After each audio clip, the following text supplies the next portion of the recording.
Craignez Dieu et donnez-lui gloire, car l'heure du jugement est venue.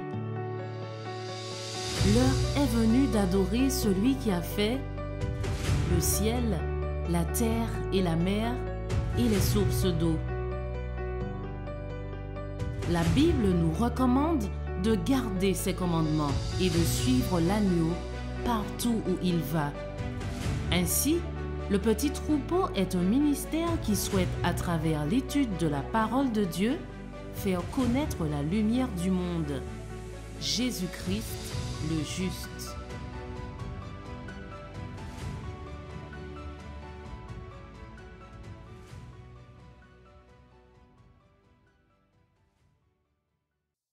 Bienvenue à tous. Nous allons étudier une prophétie qui nous montrera que Jésus-Christ est le Messie. Et avant de commencer, je vous invite à prier afin que Dieu puisse nous guider durant cette étude. Prions. Merci Seigneur pour ce moment d'étude de ta parole. Puisses-tu, Seigneur, nous guider par la puissance de ton esprit à comprendre cette prophétie. Envoie tes anges afin de nous garder, afin que ce moment puisse bien se passer et que cela puisse nous instruire, afin que, Seigneur, que quand tu reviendras très bientôt, que nous ayons tous les éléments en notre possession pour pouvoir te louer et te glorifier. Sois avec nous, c'est au nom de Jésus que nous t'avons prié et pour ta gloire. Amen. Il y a deux textes que nous allons prendre qui se trouvent dans le livre de 2 Pierre. 2 Pierre 1, verset 19, où il nous est dit « Nous tenons pour d'autant plus certaine la parole prophétique à laquelle vous faites bien de prêter attention, comme à une lampe qui brille dans un lieu obscur jusqu'à ce que le jour vienne apparaître. » Et le second texte, il se trouve dans Apocalypse au chapitre 1 et verset 3. « Heureux celui qui lit et ceux qui entendent les paroles de la prophétie et qui gardent les choses qui sont écrites, car le temps est proche. » Donc une bénédiction toute particulière est promise aux étudiants des prophéties bibliques. Dieu nous encourage à investir du temps afin de les comprendre. Pour continuer, nous allons passer un petit moment dans ce livre de Daniel. Ce livre de Daniel au chapitre 9. Et nous allons lire verset par verset. Daniel chapitre 9. Commençons par le premier verset. Daniel chapitre 9 et le verset 1. La première année de Darius, fils d'Assyrus, de la race des Mèdes, lequel était devenu roi du royaume des Chaldéens. Donc la prophétie des 70 semaines se trouve dans le chapitre 9 du livre de Daniel. Donc avant d'aborder le contenu de cette prophétie, nous allons voir quelques contextes historiques qui l'entourent. Car l'événement du chapitre 9 se déroule en l'an 538 avant Jésus-Christ, peu de temps après que les Mèdes et les Perses aient renversé le royaume des Chaldéens, c'est-à-dire Babylone. Nous avons un autre texte qui se trouve dans Daniel, chapitre 2 et le verset 3. Il nous est dit, la première année du règne de Darius le Mède, moi Daniel, je vis par les livres qu'il devait s'écouler 70 ans pour les ruines de Jérusalem, d'après le nombre des années dont l'Éternel avait parlé à Jérémie, le prophète. Je tournai ma face vers le Seigneur Dieu afin de recourir à la prière et aux supplications. Donc, en étudiant la prophétie de Jérémie, Daniel vit que son peuple ne serait esclave de Babylone que pendant 70 ans. Après ces 70 ans, Babylone tomba comme prévu, mais la reconstruction de Jérusalem tardait encore. Daniel chapitre 9 et versets 4, 5 et 18. Lisons. Je priai l'Éternel mon Dieu et je lui fis cette confession. Seigneur, Dieu grand et redoutable, toi qui gardes ton alliance et qui fais miséricorde à ceux qui t'aiment et qui observent tes commandements. Nous avons péché, nous avons commis l'iniquité, nous avons été méchants et rebelles, nous nous sommes détournés de tes commandements et de tes ordonnances. Mon Dieu, prête l'oreille, écoute, ouvre les yeux et regarde nos ruines. Regarde la ville sur laquelle ton nom est invoqué. Comme la construction de Jérusalem tardait, eh bien Daniel en conclut que cette situation était causée par la méchanceté de son peuple et il pria Dieu afin d'obtenir le pardon.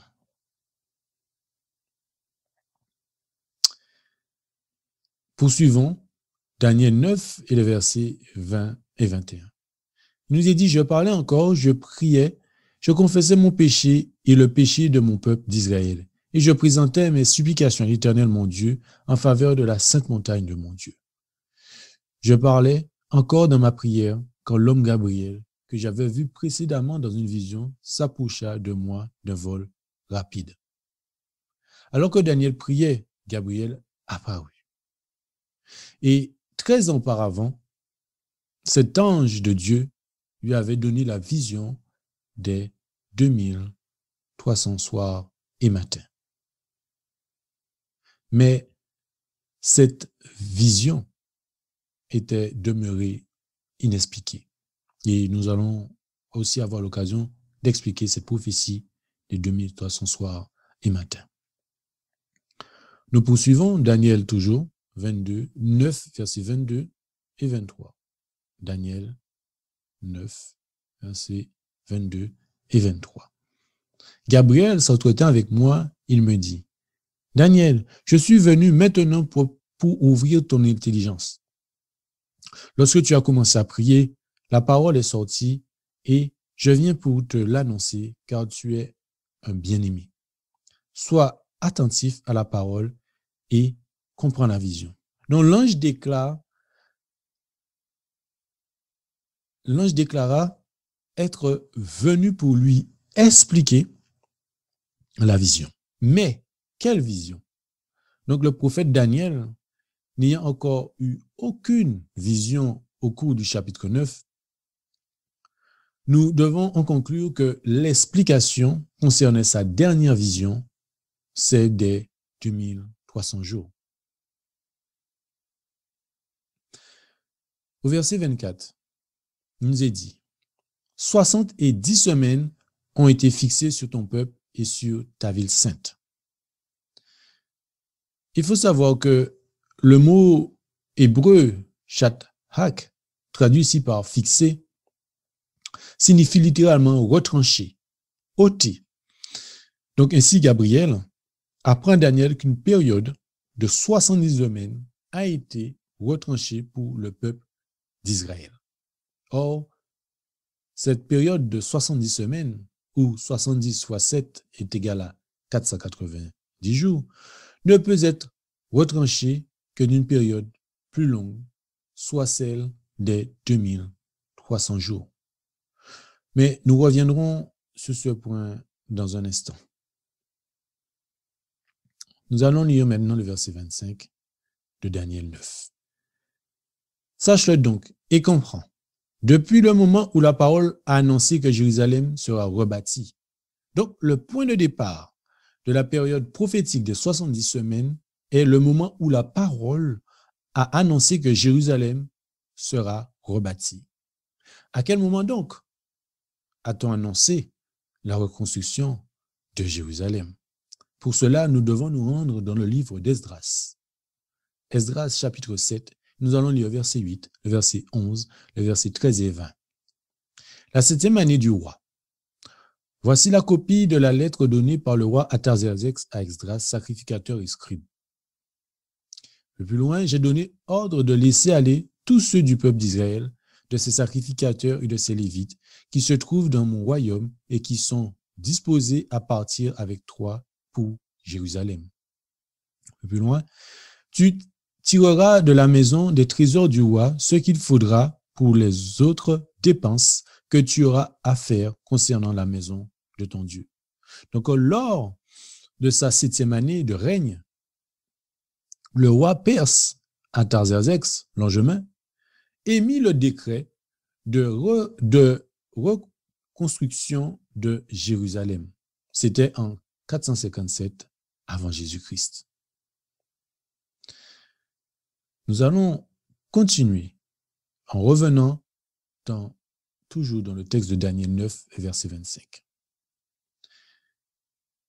Depuis la sortie de la parole pour rétablir et rebâtir Jérusalem jusqu'au Messie, le prince, il y a 7 semaines et 62 semaines. Donc la prophétie nous indique qu'il y a 7 semaines et 62 semaines, soit un total de 69 semaines. Donc 7 plus 62 est égal à 69 entre le décret de reconstruction de Jérusalem et le Messie. Maintenant, cherchons à comprendre ce que signifie une période de 69 semaines dans la prophétie biblique.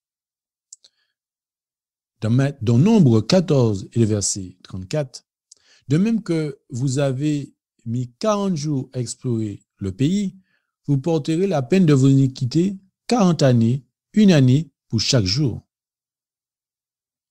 Ézéchiel 4, versets 5 et 6, je compterai un nombre de jours égal à celui des années de leur iniquité. Tu porteras l'iniquité de la maison de Juda pendant 40 jours. Je t'impose un jour pour chaque année.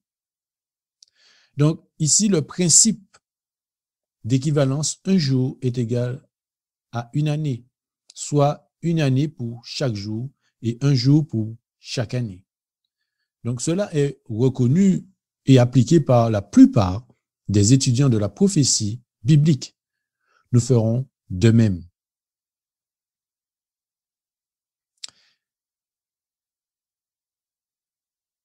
Ici, vous voyez dans ce tableau, notamment de ce qu'on vient de lire dans Daniel chapitre 9, verset 25, il nous est dit depuis la sortie de la parole pour établir et rebâtir Jérusalem jusqu'au Messie, le prince, il y a 7 semaines et 62 semaines.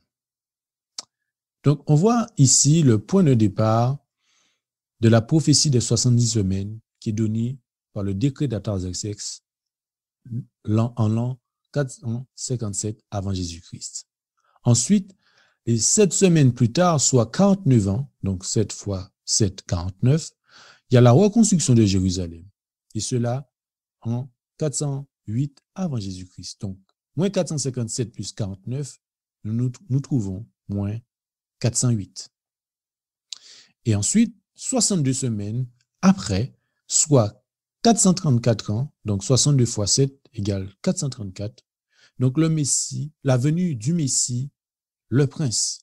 Donc, 27 années après Jésus-Christ, donc moins 408 plus 434, nous avons comme résultat 27. Ensuite, il y a ce petit tableau et portons bien attention au point suivant. Certains auront remarqué que moins 408 plus 434 est égal à 26 et non 27. Mais il faut bien noter qu'il n'y a pas d'année zéro. Voyons l'exemple suivant. Donc, vous voyez, moins 4, moins 3, moins 2, moins 1. Il n'y a pas d'année zéro. 1, 2, 3 et 4. Et on voit la durée. 1, 2, 3, 4, 5, 6, 7. Donc, on pourrait penser qu'entre l'an moins 4 et 4, il y a 8 ans. Mais l'an 0 n'existant pas, il n'y a donc que 7 ans. Donc ainsi, dû à l'absence de l'année 0, il faut ajouter un an total pour obtenir soit moins 408 plus 434 plus 1 est égal à 27. Nous allons poursuivre. Donc, Daniel chapitre 9 verset 25 que nous venons de lire depuis la sortie de la parole pour rétablir et rebâtir Jérusalem jusqu'au Messie, le prince il y a 7 semaines et 62 semaines. Donc, sachant que les premières 69 semaines, donc 7 plus 62, ou 480 ans, donc 49 plus 434, nous conduisent en l'an 27 après Jésus-Christ. Il nous reste à découvrir maintenant ce qui est arrivé cette année-là concernant le Messie. Poursuivons.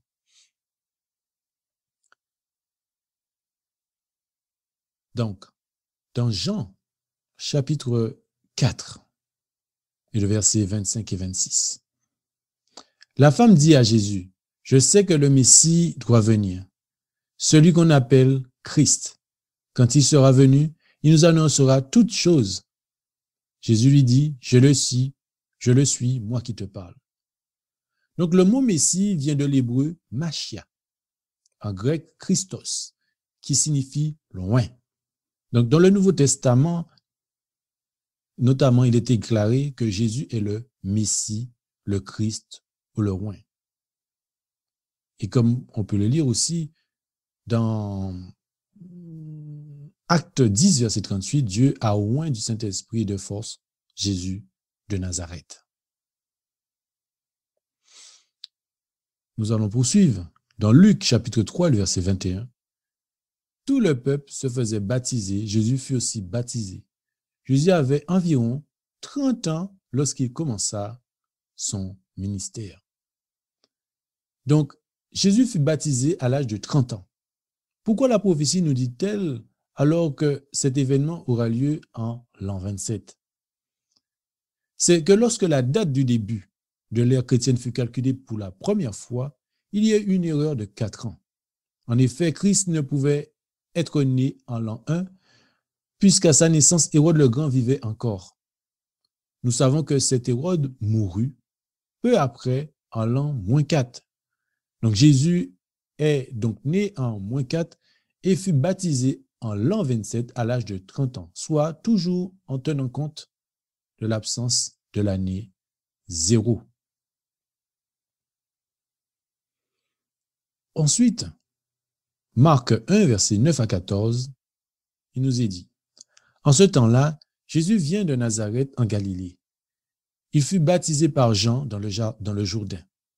Jésus alla dans la Galilée, prêchant l'évangile de Dieu, et disait, « Le temps est accompli. » Donc ici, Jésus connaissait bien la prophétie biblique. Il savait que l'année où son baptême, soit à l'automne l'an 27, représentait une date importante. Oui, c'est pourquoi il déclara que le temps est accompli. Dans Daniel 9, versets 26 et 27, après les 62 semaines, un oint sera retranché. Il fera une solide alliance avec plusieurs pendant une semaine, et durant la moitié de la semaine, il fera cesser le sacrifice et l'offrande. Passons maintenant à la 70e semaine. Donc la prophétie nous indique qu'à la moitié de cette dernière semaine, l'oint sera retranché, faisant cesser le sacrifice et l'offrande. Or, la moitié de la semaine signifie 3 ans, donc soit 7 ans divisé par 2, qui est égal à 3 ans et demi. Donc, en ajoutant ces 3 ans et demi à l'automne 27, nous arrivons au printemps de l'an 31. Que se passe-t-il à cette date? Daniel 9, verset 27. Il fera une solide alliance avec plusieurs pendant une semaine.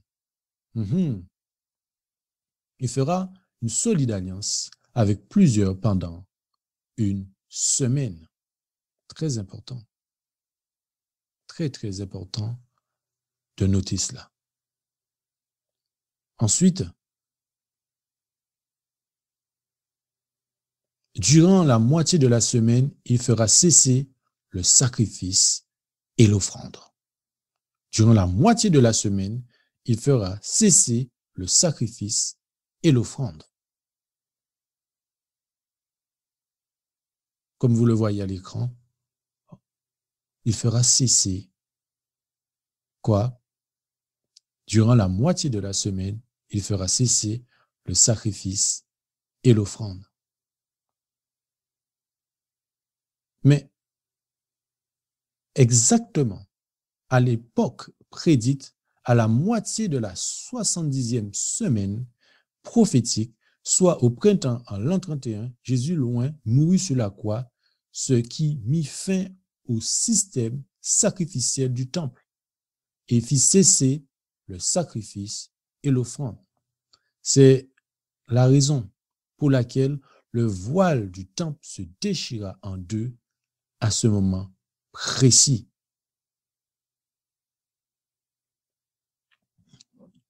Notez, il fera une solide alliance avec plusieurs pendant une semaine.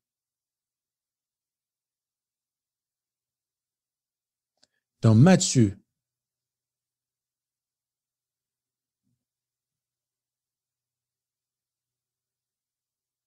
chapitre 26 et le verset 27 et 28, Jésus prit ensuite une coupe et après avoir rendu grâce, il la donna à ses disciples en disant: buvez-en tous, car ceci est mon sang, le sang de l'alliance qui est répandu pour plusieurs pour la rémission des péchés. Donc la solide alliance que devait inclure Christ est l'alliance qu'il allait sceller de son propre sang en mourant sur la croix pour le salut de tous ceux qui accepteraient son sacrifice pour la rémission des péchés. Donc, on a vu tout à l'heure là, dans Daniel 9, versets 26 et 27, après les 62 semaines, un oint sera retranché. Et durant la moitié de la semaine, il fera cesser le sacrifice et l'offrande. Dans Matthieu chapitre 27, et le verset 50 et 51, il nous est dit: Jésus poussa de nouveau un grand cri et rendit l'esprit. Et voici, le voile du temple se déchira en deux, depuis le haut jusqu'en bas. Donc Jésus le oint mourut sur la croix, ce qui mit fin au système sacrificiel et donc qui fit cesser le sacrifice et l'offrande.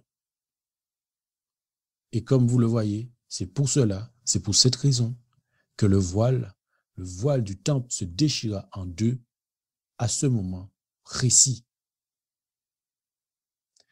Daniel chapitre 9, verset 24 nous est dit: soit 70 semaines ont été fixées sur ton peuple et sur ta ville sainte pour faire cesser les transgressions et mettre fin au péché, pour expier l'iniquité et amener la justice éternelle, pour sceller la vision et le prophète, et pour oindre le saint des saints. Donc après la mort et la résurrection de Jésus, expiant l'iniquité et amenant la justice éternelle, il restait une demi-semaine, donc 3 ans et demi, avant l'expiration des 490 années de sursis accordés au peuple d'Israël, et qui se devait maintenant reconnaître en Jésus le Messie. Mais est-ce qu'ils ont profité de ce sursis? Voilà la grande question. Dans Luc, chapitre 24, les versets 46 et 47, il nous est dit: il est écrit que le Christ souffrirait et qu'il ressusciterait des morts le 3e jour, et que la repentance et le pardon des péchés seraient prêchés en son nom à toutes les nations, à commencer par Jérusalem.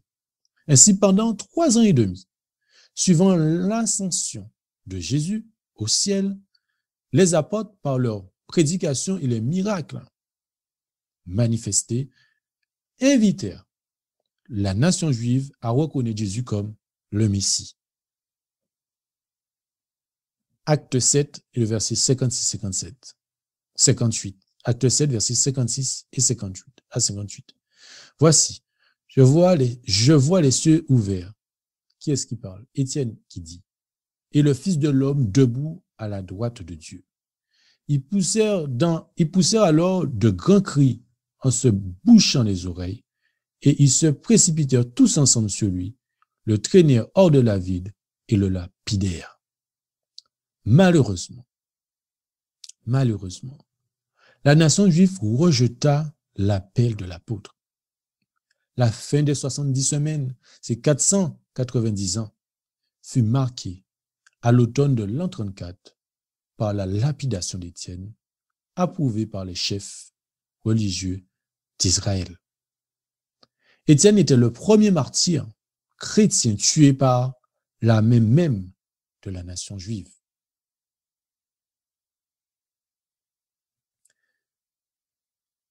Acte 13, et versets 45 et 46. Les Juifs, voyant la foule, furent remplis de jalousie et ils s'opposaient à ce que disait Paul, en le contredisant et en l'injuriant. Paul et Barnabas leur dirent avec assurance: c'est à vous premièrement que la parole de Dieu devait être annoncée, mais puisque vous la